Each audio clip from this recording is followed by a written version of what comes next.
saludando con mucho cariño a todos aquí desde Morelia, en Morelia y en otras partes del país y del extranjero.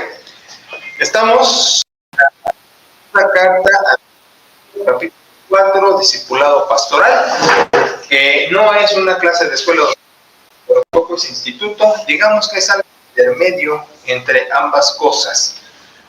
Bien, entonces estamos con que el apóstol Pablo está permanentemente en ese conflicto de identidad con los que formaban parte de su congregación. No tanto una identidad de él mismo, porque él nunca perdió su identidad sobre quién es, qué quería. Sí, amor, ¿ya se acabó? Sí. Ok, ya no platiques. Ya no platico.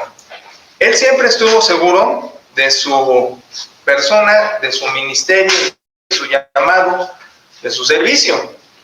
La identidad me refiero a que estaba en conflicto permanente con las ovejas que se supone que pastoreaba, y no siempre y no todas, era por regiones y era por momentos. Otra cosa que pareció mucho el apóstol Pablo es que la gente que no simpatizaba con él, en una palabra, y de ideas, como que iba atrás de él queriendo echar a perder lo que él lograba, y a través de sus contenidos y de la información, la enseñanza, atrás de él iban como que acreditarlo.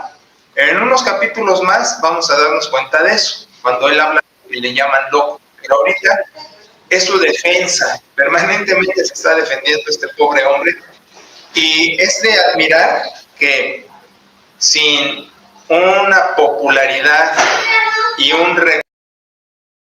y una valorización de su persona y de su quehacer, de su ministerio, fuera tan perseverante. Es de admirar porque es conocido que mucha gente, al no tener valorización, al no tener popularidad, al no tener reconocimiento, pues manda por un tubo lo que hace, ¿no? Se rinde. Y este hombre no. Este hombre era increíblemente perseverante. Entonces, empieza esta sección que realmente no podemos desprender unas de otras, todo es como una cadena, pero al fin compuesta por eslabones, y este eslabón es ahora el que vamos a hablar. Él dice, pues predico a Cristo. Ahora recuerden que él va a usar el plural majestático para referirse a sí mismo. Suena mejor hablar en plural cuando se habla de uno mismo que hablar en el singular de la primera persona, siempre. Y es el sentido majestático que se usa para discursos, etcétera, etcétera, en la sintaxis. Ok, entonces empieza diciendo él, teniendo este misterio, según la misericordia que hemos recibido, no desmayamos, lo que acabo de introducir. Este ministerio, aquí destaca que no es una cuestión que él buscó.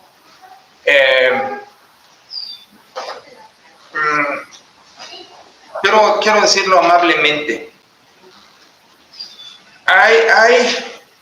Bueno, siempre ha sucedido, siempre. Cuando repaso así de volada la historia en mi disco duro, siempre nos vamos a encontrar con personas que quieren protagonizar en la vida de fe, siempre. Eso es desde que Jesús estaba ministrando, no faltaba alrededor de él quienes querían protagonizar. No me refiero a los discípulos, me refiero a terceros. Y ya en el libro de Hechos, ya cuando Jesús asciende y empiezan los apóstoles y empieza Pablo mismo, siempre hubo gente que quería. Es que mira, te voy a decir algo. Esto puede dar mucha publicidad al sujeto que lo protagoniza. Mira, déjame decirlo de la manera... recién los muchachos, Berry, Caro, Néstor, Lu, han recibido videos donde hemos hablado, cuando empezaba el instituto, de estas cuestiones de la iglesia y de gente que protagoniza y de gente que se mete a las cuestiones de fe. Y les decía en uno de estos últimos que por la... fue en un mensaje de WhatsApp, que por la superstición se puede manipular a las personas con el aspecto espiritual, con el aspecto religioso. Eso fue. Que las personas llegan muy ingenuas a la cuestión de Dios, con temor porque no saben muy bien cómo es ese asunto, con se buscan a Dios, se sienten como que un poquito, no culpables, pero se sienten no tan dignos. Eso prefiero manejar, porque pues entienden que tienen sus limitaciones humanas. Ya no digo pecados o otros problemas, simplemente por nuestras limitaciones sentimos que hacia Dios pues nos dirigimos así muy reverentes, con mucho respeto y con mucho temor en el sentido respetuoso.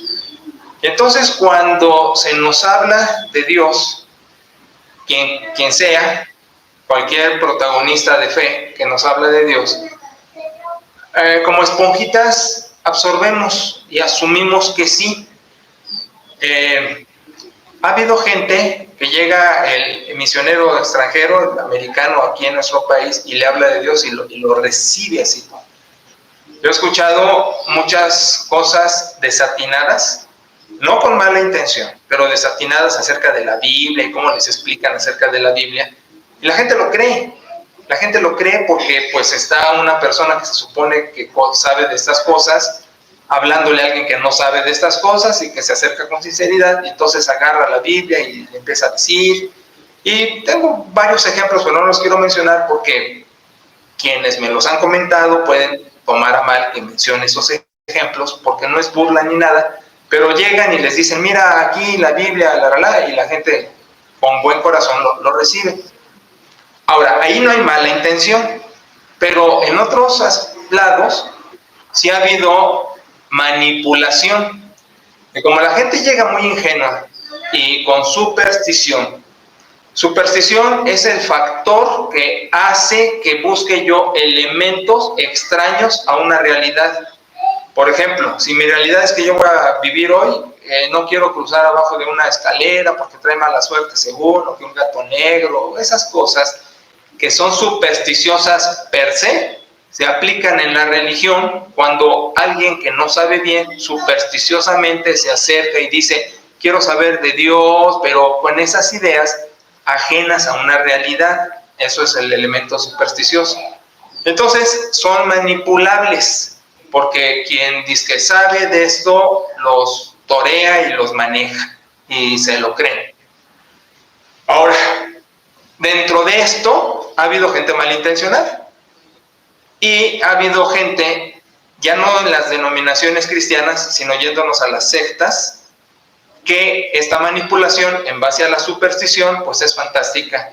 Recién con los aronitas, su líder está hasta en la cárcel en Estados Unidos, pero lo que se manejaba es que este sujeto tenía que ver con las mujeres de la congregación, porque era una cuestión que Dios mandaba y la gente obedecía. Entonces, es muy delicado, por eso dicen los muchachos y dicen bien, más bien confirman que he dicho que en las iglesias, en la cuestión espiritual, lo que falta es cerebro, neurona. Sí, hay que tener corazón y sentir la fe y eso que es bien padre, pero el cerebro, la fe es razonable y todos los contenidos son razonables. El problema no solo es la manipulación y la superstición, sino que la gente, aparte de que es ignorante de estas cuestiones, es floja, no le gusta pensar. Scott, un predicador inglés hace un par de siglos, tiene un libro que su título es Creer también es pensar, y estimula al creyente a que piense, que razone, Pero la gente es floja. La gente lo que quiere oír es un discurso emotivo, canciones, que llore, que sienta, y no razonar el contenido que se le está dando. Por eso lo recibe así. Y ese es un problema serio, por ejemplo, en las ediciones en castellano, que he conocido gente de muchos años en la iglesia que todavía cree que una edición en castellano en particular como que vino del cielo, y no entiende que es una traducción de unos idiomas que se buscan las copias más viejas porque no existen originales para hacer una mejor traducción. Y entonces cuando se explica eso, sufren, batallan y dicen está alterando la Biblia. O sea, es increíble, puede ser gente profesionista, pero ignorante de estas cosas y supersticiosa, que dice, no, una edición en español es intocable, no le puedes mover nada. Oye, espérate, como cualquier traductor puedo moverle, porque pues, puedo hacer una traducción mejor. Pero ese es el grave problema que nos enfrentamos en las congregaciones, y es el problema que se va a enfrentar Pablo. Por eso dice, predico a Cristo, no me predico yo.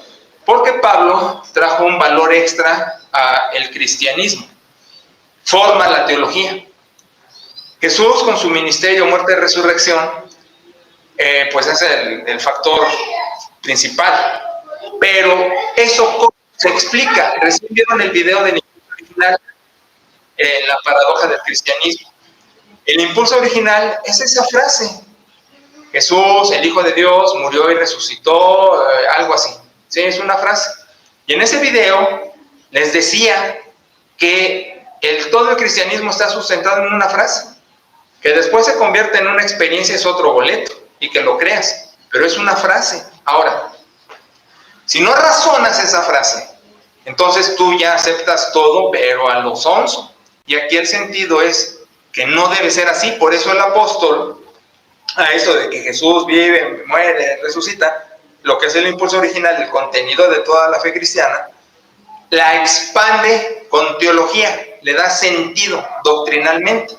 Es decir, va a jerarquizar temas como Dios, Jesús, Espíritu Santo, iglesia, pastoral, eclesiología, soteriología, neumatología, escatología. Entonces va a clasificar, no con los nombres, que ya lo clasificamos, pero va a hablar de todos esos temas y lo va a hacer sección.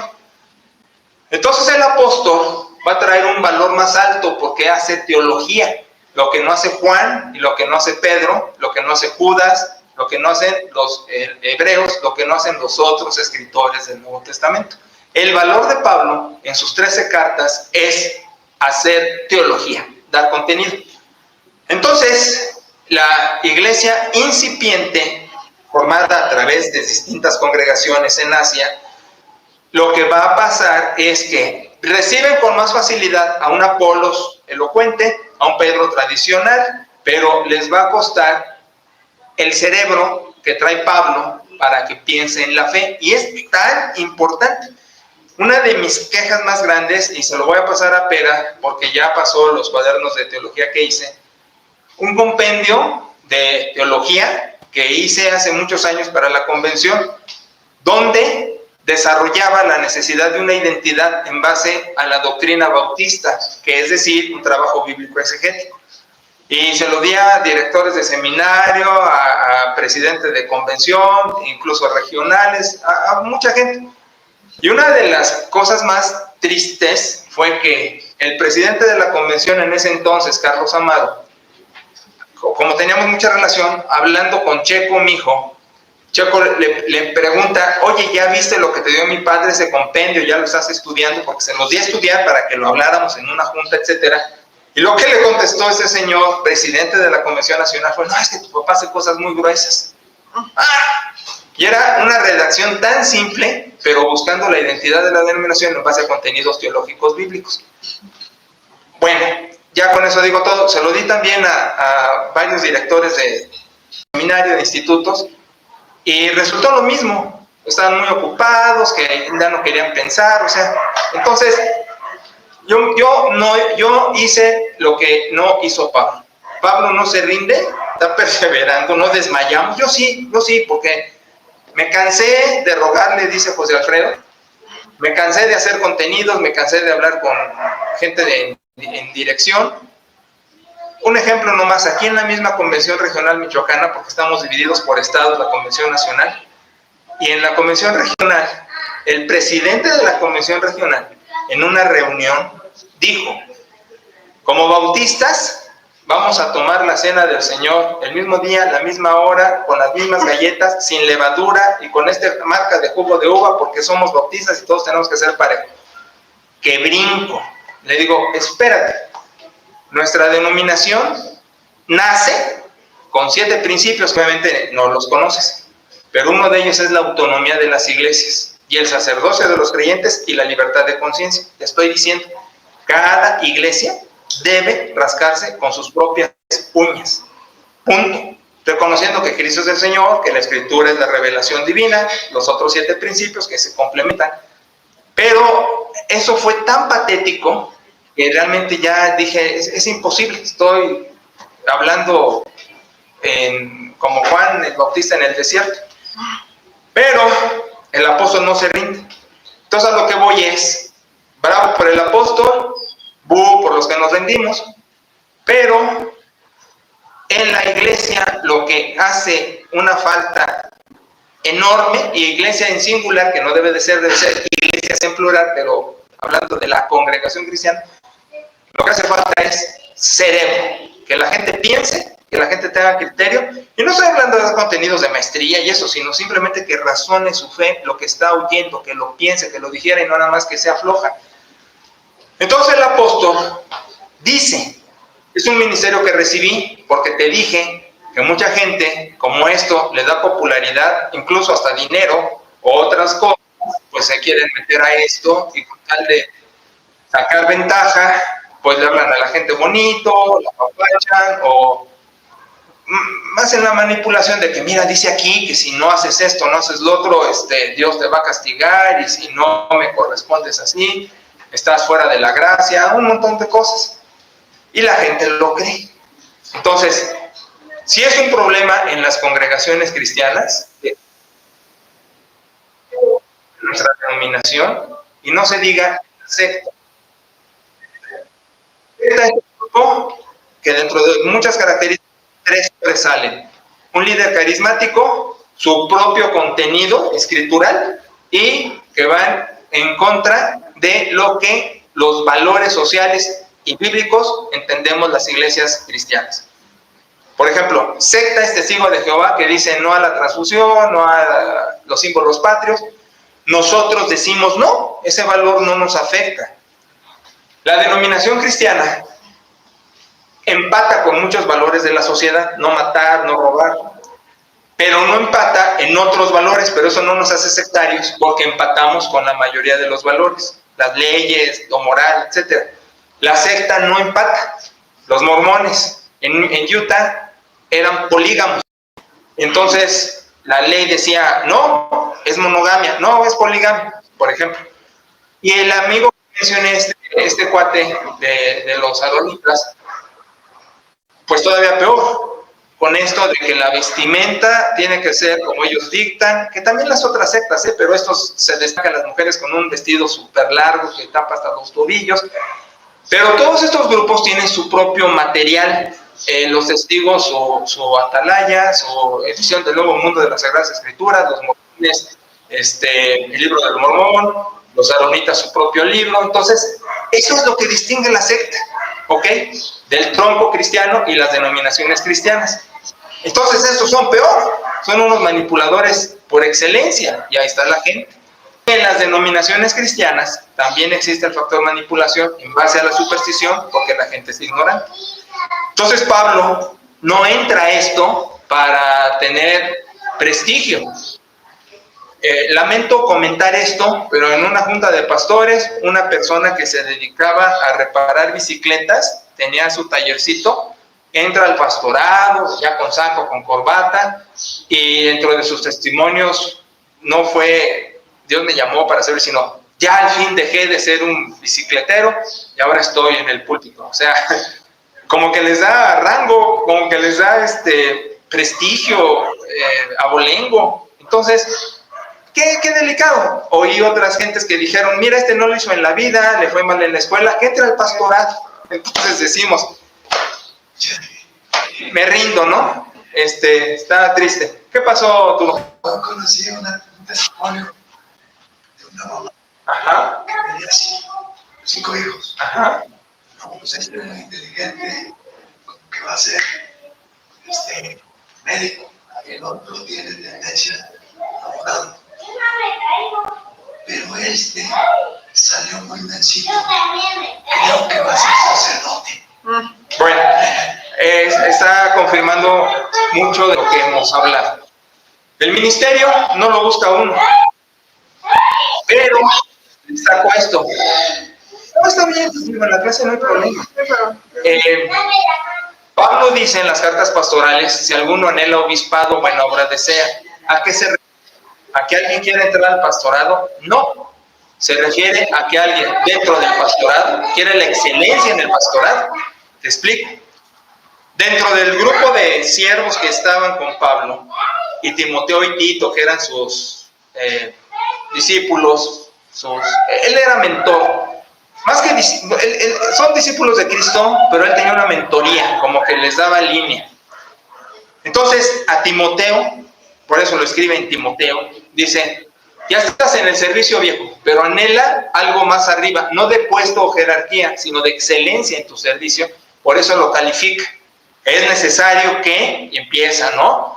Sobrio, prudente, hospedador, apto para enseñar. Si uno que está en esto no enseña, no da contenidos, no hace que la gente piense y crezca, pues no, está en el lugar equivocado. Y luego dice que gobierne bien su casa. Y eso, créeme, cómo ha sido un factor detonante en mucha gente que está en estas cosas, que tienen una casa del diablo, peleado con la mujer, a punto de divorciarse, con los hijos en vagos. Incluso dice que estén los hijos en obediencia, porque si no, ¿cómo va a gobernar una iglesia si no gobierna su casa? Y eso habla también de finanzas. ¿No sabes cuánta gente en esto se mete en líos con el dinero? Pide prestado, manipula, hace la oración para que me den ofrenda. No tienen idea, porque yo lo he visto, cuánto hay de eso. Y luego, como Santiago también ataca. Por cierto, Berry, como te dije, no ibas a encontrar en Alemania una Biblia que trajera el libro de Santiago, porque he dicho desde siempre, Santiago en su canon, en el Nuevo Testamento, no aceptó Santiago, porque habla de la fe, pero lo que me admiraba es que todavía hasta hoy, siglo XX, ¿qué? ¿Estamos en siglo XXI? ¿Sí? Sí, estamos en 2024. ¿Cómo es posible que todavía en Alemania los luteranos no tengan Santiago en el canon? Pero le dije, si buscas en Alemania una Biblia, no va a traer Santiago, y así fue. Ahora quédate sin Santiago, no le hace. Busca en ediciones en el teléfono y ahí vas a encontrar Santiago. Entonces, es que me acordé de un comentario. Entonces, el asunto es, uno no entra aquí por popularidad, o porque no lo hizo en la vida, o porque necesita dinero, porque le quiere sacar ventaja con la gente. Es espantoso el índice de gente en problemas que maneja iglesia por cuestión de dinero. Dice el apóstol, yo recibí el ministerio. O sea, Dios te lo da, no lo buscas, no lo compras, no lo promueves, te viene del cielo.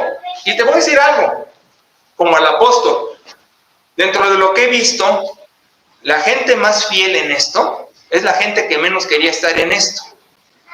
El mismo apóstol que estaba en otra onda, persiguiendo al cristianismo, se le presenta a Jesús y entonces todo confundido, Dios le da ministerio. Pero aquí viene lo que me gusta de Jesús, como lo hace con los profetas o como lo hace en otros espacios.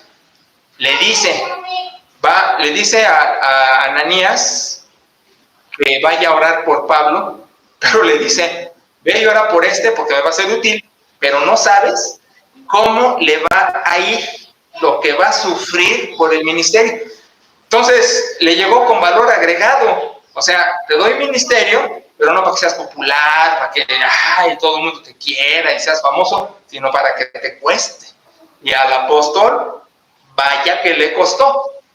golpes, descrédito, desvalorización, pero era perseverante.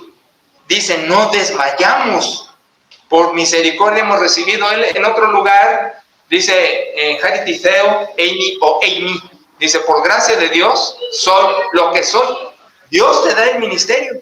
Y te digo, la gente que más admiro y más fiel es en esto, es la gente que menos quería entrar. Le rehuía, le sacaba, se escondía, se regresaba, echaban la R de reversa y no querían estar en el ministerio. Y entraron, ahora sí, porque Dios los agarró de la oreja y los metió a fuerza. Y ya allí, pues entonces valoraron lo que significa esto y le han echado ganas por años y por ministerios y por quehaceres y un montón de cosas. Pero el que entra diciendo, yo quiero esto porque me gusta, porque soy menso, porque me meten o lo que sea, ese podrá tener muchos años y mucha popularidad, pero no es legítimo, la verdad. Como dice en el Antiguo Testamento, cuando dice Dios, yo no llamé a estos pastores, ellos entraron. Pero bueno, y puedo nombrar varios que voy a mencionar uno que admiré mucho, Ernesto Uriegas, creo que ya hasta murió. Él fue mi maestro de exégesis. ¿No sabes si ya murió? No sé. Él fue mi maestro de exégesis, precisamente. Y su máster le hizo en el seminario de Dallas, pero era un ingeniero civil. Y te voy a decir otra, casi de veras deben de tener escuela, porque si entran así nada más que de la primaria o así, olvídate, deben de tener escuela profesional. Bueno, ya, esos son. Uriegas no quería el ministerio, no lo quería. Y me dijo, y tú tienes ese libro, como ingeniero civil, dice, no, yo no quería servir a Dios, yo no quería estar en esto, ya sé lo que es el pastorado, porque es de familia de pastores. Su padre, su abuelo, antecesores, sí, no lo quisieron ordenar en su primera ordenación, porque él mantuvo esto de su libertad cristiana y todo, y fue para atrás, tuvo que hacer una segunda ordenación. Y la historia más conmovedora es que su abuelo, el que dijo, no te ordenamos porque eres hereje, cuando él hablaba de exégesis, para morir su abuelo, para morir, este hombre, ya hombre, va a verlo y va a despedirse de su abuelo. Su abuelo le pide que se hinque y ya hincado, su abuelo le puso las manos en la cabeza como en una ordenación de iglesia pública y ora diciendo, gracias por la ordenación de este hombre para el ser. Fue súper conmovedor. El abuelo, su casa tumba, admite que Uriegas era un gigante en la interpretación bíblica, aunque eso chocó en ese tiempo tan antiguo con sus ideas sobre la escritura y la exégesis, pero admitió. Bueno, pero lo que digo de este cuate antes de entrar al ministerio, él es ingeniero civil y entonces leyó el libro El diluvio del Génesis de Morris. Un científico, varios ingenieros en ese libro escriben que no se encuentra en el monte Ararat aquí, como han dicho charlatanes, que restos del arca de Noé no está acá, como dicen charlatanes, pero dicen, por estudio científico y la erosión de la tierra y trabajo de mecánica de suelos, de ingeniería, como en el mundo está el registro del diluvio. Científicamente, no porque vieron madera o porque hay un monte llamado Ararat, sino porque al hacer la erosión de la tierra, mecánica de suelos y investigaciones que hacen los civiles, dicen, todo esto nos prueba que la tierra, como en las playas, cuando vas al mar, que ves la arena y la ves sólida, pero escarbas y hay agua, como sí se inundó el mundo. Entonces me comentó Uriegas que estudiando el libro, con cálculos y todo, porque sabe, agarró el libro del diluvio del Génesis y lo aventó contra la pared, como Lutero aventó la tinta, aventó contra la pared diciendo, no es posible, y tras las hojas salen volando, ¿no? Y dice, y allí fue cuando me arrodillé. ¿Tú ganas? Porque es muy brusco, bueno, era muy brusco, muy rudo, ¿no? ¿Tú ganas? Estoy para servirte. Y entra al ministerio. Paso. Te digo, la gente más renuente, que tenían su profesión, que tenían su vida, que tenían sus amigos, que tenían sus viejas, que tenían su dinero, que tenían su carrera, voy a hacer esto en la vida, ajá, son las más fieles y las que mejor aportan a la fe, aunque no sean reconocidos. Uriegas era el apestado cuando era mi maestro, hace más de 40 años, era el apestado en la convención, el gigante de interpretación bíblica. Pero bueno, entonces te digo, dice el apóstol, lo hemos recibido. Yo estaba en otra onda. Dios te lo ensarta. Ven. Pero el valor del apóstol, no desmayo. No desmayo, aunque aplauden a este, aunque festejan a aquel, aunque a mí no me pelan, en un rato va a decir, me dicen loco, pero les doy contenido, usen el cerebro que Dios les regaló. Pero bueno, no lo hacen. Dice, no desmayo. Y continúa, dice, chin, ya se me fue el tiempo. Dice, más bien renunciamos a lo oculto y vergonzoso, no andando con astucia, lo que acabo de decir, de manipular a la gente, ni adulteramos la revelación bíblica, sino por la manifestación de la verdad, recomendamos a toda conciencia humana delante de Dios, sabe dar contenidos y no te vayas a cansar, mamita, que no te vaya a cansar. Da contenidos, pero dice, nuestro evangelio está encubierto, entre los que se pierden está encubierto. ¿Qué dijo acá? ¿Cómo sigue encubierto y a los que se pierden está encubierto? Porque no lo descifran. Porque es lo mismo hablarle a gente de iglesia que hablarle a un inconverso que no va a entender las verdades, que no las va a asimilar, que no las va a digerir. Y luego le da lugar al incrédulo. El Dios de este siglo, el diablo, cega el entendimiento de estos para que no le resplandezca la luz del evangelio de la gloria de Cristo, imagen de Dios. Este es el tema, porque no nos predicamos a nosotros mismos, sino a Jesucristo como Señor y a ustedes como siervos por amor de Jesús. Dios mandó que de las tinieblas resplandeciera la luz, es el que resplandeció en nuestros corazones para iluminación del conocimiento. Gnosis usa, del conocimiento de la gloria de Dios. ¿Por qué destaco gnosis? Porque todo el trabajo es intelectual. Gnosis, conocimiento, dice, no me predico yo, aunque parece que sí, cuando me echo porras, predico a Cristo, que revela esta verdad y que es para su cerebro. Esa era la gran batalla del apóstol Pablo. El cerebro en la gente, en la oveja, en el discípulo, para discernir, porque dijo antes, no manipulo, no estoy buscando ventaja. Mira, a mí me apena mucho cuando me mandan un mensaje o me hacen ver que el predicador fulano, que el cantante sutano tiene no sé cuántas casas y no sé, yo no sé cómo saben que Marcos White, o como se llame ese, Adrián Romero, esa gente famosa que admira a tu hermanito, y que son buenos y que tienen buenas canciones y que las ponemos y nos gustan, y sus sermones, y mucha gente. Pero me han pasado cuando, y no sé con qué fin lo hacen, pero cuando me pasan, mira cuántas propiedades tienen, salió en el noticiero, y cuántos autos, y cuánta riqueza. Yo quiero entender que en base a sus ministerios, que son enormes, pues tienen que tener muchos gastos y por eso necesitan muchos ingresos. Pero cuando lo hacen con ese dolo de mira cuántas casas tienen o mira dónde viven y así, lleva el venenito de decir están por sacar money. Yo no digo que ellos lo hagan, aunque algunos dicen, pero sí sé de otros que sí sacan ventaja de la gente y se han enriquecido por la gente. Una vez uno muy cínico, en una reunión cuando estaba yo peleando con él por esto, yo le decía, la ofrenda es para Dios, no es para ti, y él me dice, pero es el gozo del trasquileo, dice, es el gozo de estar trasquilando a las ovejas. A mí me admira como, yo bromeo con Pera, mamá, y le he hecho muchas bromas de Dios y así, y luego la broma es que me va a caer un rayo, y por eso Perita se hace 2 metros, ¿no? No sé qué fue la última broma que dije de que recibimos una bendición y le dije, ay, qué bueno que agarramos de buenas a llavecito.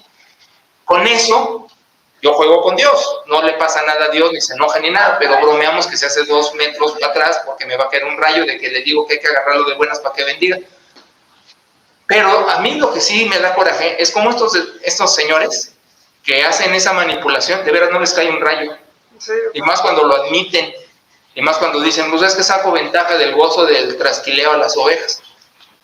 Porque va para su cuenta bancaria. No, a mí se me tocó estar en servicio donde el pastor decía que Dios en ese momento le estaba diciendo que todos tenían que ofrendar porque si no les iba a ir mal en la semana y que lo tenían ahí, que soltaran dinero. Pues yo tuve uno que les dijo, necesito cambiar de carro, así que necesito que vengan sus ofrendas, porque Dios ya me dijo, era cuando había el Ford Topaz, porque ya necesito el Topaz, no sé qué año.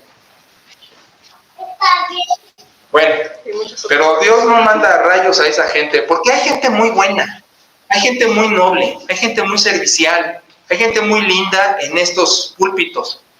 Pueden ser ignorantes de exégesis, de teología, de historia, es verdad, pero no manipulan, son buenos y quieren servir, y hay testimonios impresionantes de cómo se quedan sin comer o cómo andan con una mano adelante y otra atrás, refiriéndome a que tienen mucha escasez, pero son súper fieles.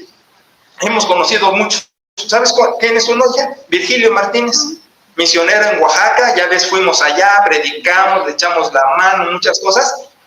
Ese cuate, miren, tengo un testimonio, voy a decir. Ese cuate me invitó a algo del seminario de allá y fui lo que fuera. Y estaba yo en un buen hotel, hago mi ejercicio en la mañana, de alberca, de correr, ya saben. Van por mí y me llevan a la sierra, quién sabe dónde, a ministrar pastores. Ahí estábamos con los pastores. Y dije, bueno, ahorita me dan de desayunar y al rato comemos, entonces no hay bronca, que entrené, vengo así, que necesito calorías, pero no hay bronca. El desayuno fue un caldo de no sé qué, pero no traía nada, era caldo, era agua. Bueno, pues ahí me lo eché, ¿no? ¿Cuántas tortillas? No, te tocan de a una. Sí, bueno, pues viene la tortilla, ¿no? Ok, bueno, yo creo que se va a comer bien. No, hombre, la comida era como un camarón, pero no era camarón, chiquitos. Era como pepitas, pues, cuando comes pepitas que te las pones en la mano, así. Y esto es la comida. ¿De veras? Sí. Pues con cáscara, o sea, me lo comí todo, ¿no? No, hombre, en la noche, yo ya, de veras, mi panza hacía... rugía, ya me sentía todo que me iba a caer, estaba yo grueso, y me tocó predicar en la iglesia de Virgilio.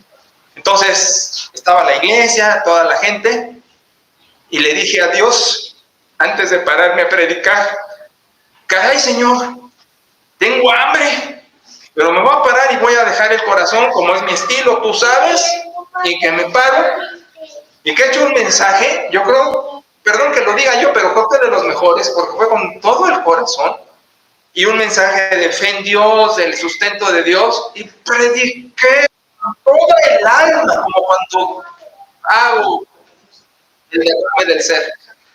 Termino y me siento ya sin nada de energía, nada de energía. Entonces pasa Virgilio, hace la oración final, y de repente se empiezan a mover las mesas.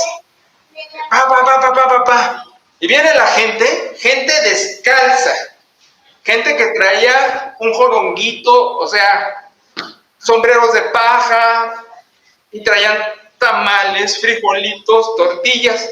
Y lo primero que hicieron, como si me hubieran oído, corrieron donde estaba yo y me ponen que el tamal, que el frijolito, que la tortilla, que una gordita, no sé qué me pusieron. Y yo le dije a Dios, no vuelvo a decir que tengo hambre para empezar a predicar o servirte, jamás, jamás lo vuelvo. Es que esta gente con tanta penuria, este pastor con tanta penuria, con tantas limitaciones, sirven y sirven con un amor y con un corazón. No estaban todos bien sencillitos, descalzos. Esos pastores les voy a dar unos estudios bien a su nivel, bien tranquilos, queriendo alimentarlos, pero eso sí le dije a Dios, jamás vuelvo a decir que tengo hambre para servirte, Señor, porque me has callado como me has callado con una sencilla y para hartarme. Y sí me di un atascón, porque ya estaba yo comiendo y todavía me traían más. No, sí, mira que este tamal lo hice para ti, y me lo comí, pero quedé con una panzota, y después le dije todo apenado a Perita, porque fueron por ella al hotel. Ella estuvo bien rico en el hotel todo el día, bien comió allá, todo, porque siempre digo, ay no, que mi vieja. Pero cuando van por ella para traerla al culto, ella venía bien, y a mí me veía así ya todo peroso. Entonces fue cuando ella le dije, qué vergüenza tengo, Perita. Siempre les digo todo, no nos quedamos nada de lo nuestro, no de ovejas. le dije, ¿sabes qué? Le dije a Dios esto, y mira cómo me cayó en la boca. No, te vuelvo a decir que tengo hambre para servir. Ese es nuestro Dios, el que da el ministerio y del cual el apóstol no desmaya y no deberíamos desmayar otros tontos que a veces nos cansamos. Ahí muere.